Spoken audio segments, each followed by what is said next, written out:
ભક્ત ગોરા કુંભાર. આ કૃષ્ણનું પારણું છે? હા બાપા. અરે આમાં તો હું મારા કેશવને પણ ન સુવડાવું અને તું દ્વારિકાધીશને સુવડાવવાની વાત કરે છે. આ પારણામાં કૃષ્ણનો જન્મ થશે.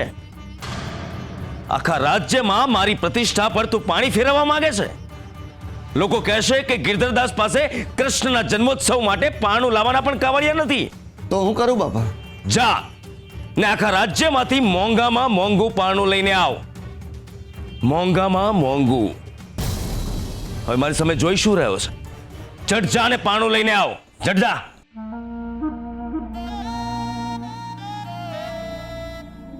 મોંઘામાં મોંઘું.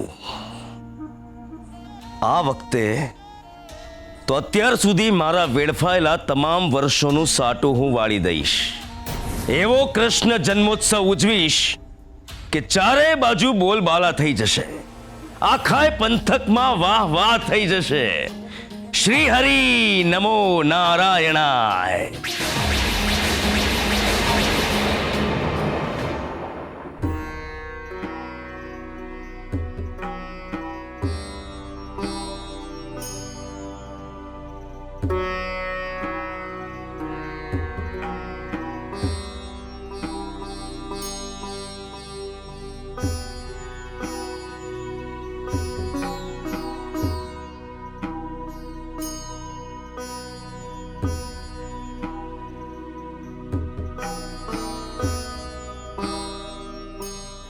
હે બેટા, તને ભૂખ લાગી છે?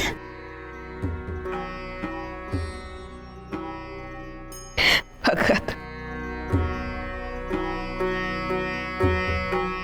દેવી, મહારાજે છે ને સિપાહીઓને કેસોદ મોકલી દીધા છે ઓલા ડાકુઓને પકડવા હાટું.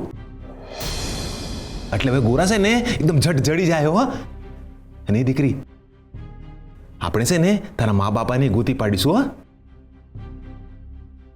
ચિંતા ન કર બેટા, હરિહવનું હારું કરશે.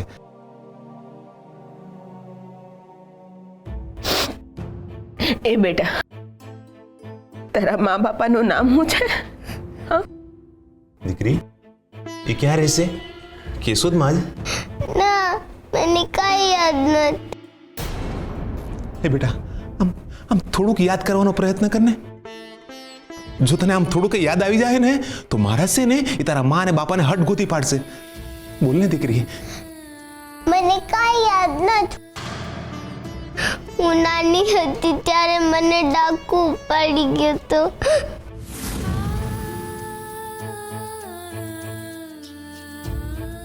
ભગત, હું કરશું.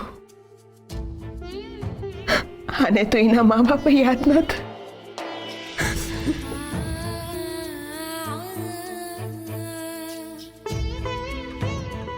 ભગત, અટાણે આની જે હાલત છે એવી જ હાલત એના મા બાપાની હશે ને.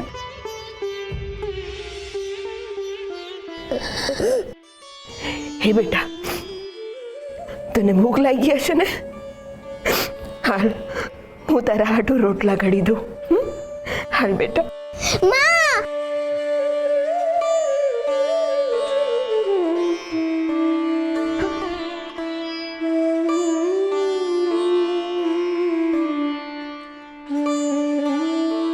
એ દીકરી, આવ મારી પાસે. જા બેટા. હાલો વિધા, આવ.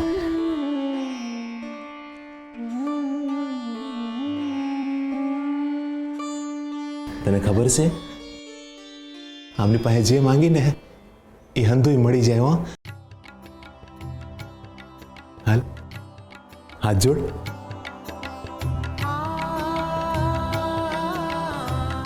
મારી હારે બોલ, હરે કૃષ્ણ હરે કૃષ્ણ રાધે કૃષ્ણ રાધે કૃષ્ણ રાધે કૃષ્ણ રાધે કૃષ્ણ રાધે કૃષ્ણ રાધે કૃષ્ણ રાધે કૃષ્ણ રાધે કૃષ્ણ રાધે કૃષ્ણ રાધે કૃષ્ણ.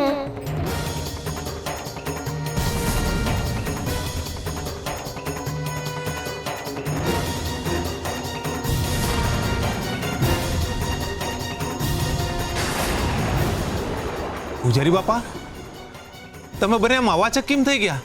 અરે હું લખ્યું છે એ તો કયો. હા ગુરુજી, શું લખ્યું છે એ તો કયો.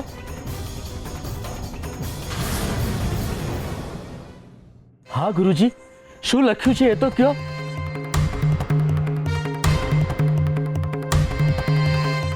જાતસ્ય હિ ધ્રુવો મૃત્યુ ધ્રુવમ.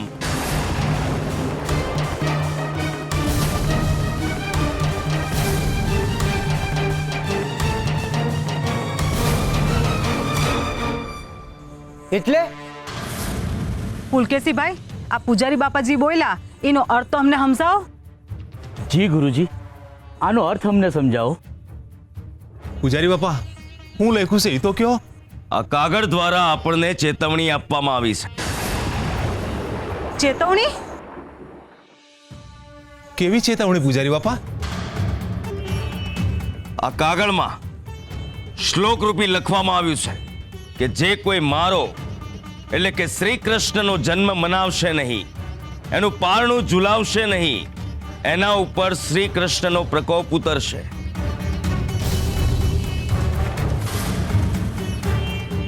આખું ગામ આફતોના વંટોળમાં આવી જશે અને સ્વયં શ્રી કૃષ્ણ એને મૃત્યુના મુખમાં લઈ જશે.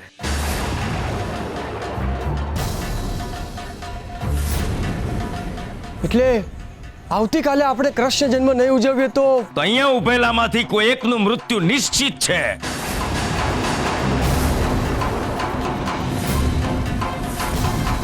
ના, આ અશક્ય છે. આવું કંઈ જ નહીં થાય.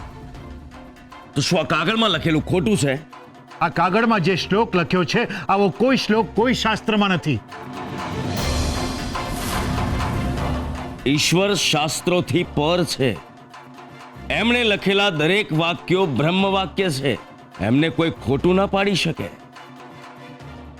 હું જાણું છું કે કોઈ શાસ્ત્રમાં આવો શ્લોક નથી લખ્યો, પણ આ કાગળમાં તો લખેલું છે ને. આ કાગળમાં હાચે ને આવું લખ્યું છે પૂજારી બાપા? હા પરમા, કાગળમાં લખ્યું છે, પણ હું આ વાત સ્વીકારવા તૈયાર નથી. બાળકનો રડવાનો અવાજ આવતો તો એ પણ કોઈ અમંગળના એંધાણ તો નહીં ને? તો હવે શું કરશું? ઉપાય તો સરળ જ છે. આ દર વખતની જેમ આપણે છે ને જન્માષ્ટમી ઉજવીશું બસ. હા, ગામ પર આફત આવે એના કરતા કૃષ્ણ જન્મને ઉજવીશું. સાચી વાત છે. જુઓ, કૃષ્ણ જન્મની ઉજવણી થાય એનો મને કોઈ વાંધો નથી, પણ સૌથી પહેલા તમારે તમારી જાતને સવાલ પૂછવો પડશે કે શું આ કૃષ્ણ જન્મની ઉજવણી કૃષ્ણના સ્વાગત માટે કરીએ છીએ કે આ કાગળથી ડરીને કરીએ છીએ? ઉત્સવ શ્રદ્ધાથી ઉજવાય, ડરથી નહીં. અરે એટલો તો વિચાર કરો કે ક્યારેય ઈશ્વર પોતાના ભક્તોને ડરાવે? આ પુલકેશી મારી બનેલી બાજી બગાડી રહ્યો છે, પણ અત્યારે એને અટકાવો કેવી રીતે? જો મને પુલકેશીભાઈની વાત છે ને સાચી લાગે છે. ભગવાન કોઈથી પોતાના ભક્તોને છે ને નુકસાન ન પહોંચાડે. એ આ માથે તલવાર મૂકીને એની પૂજા ન કરાવે.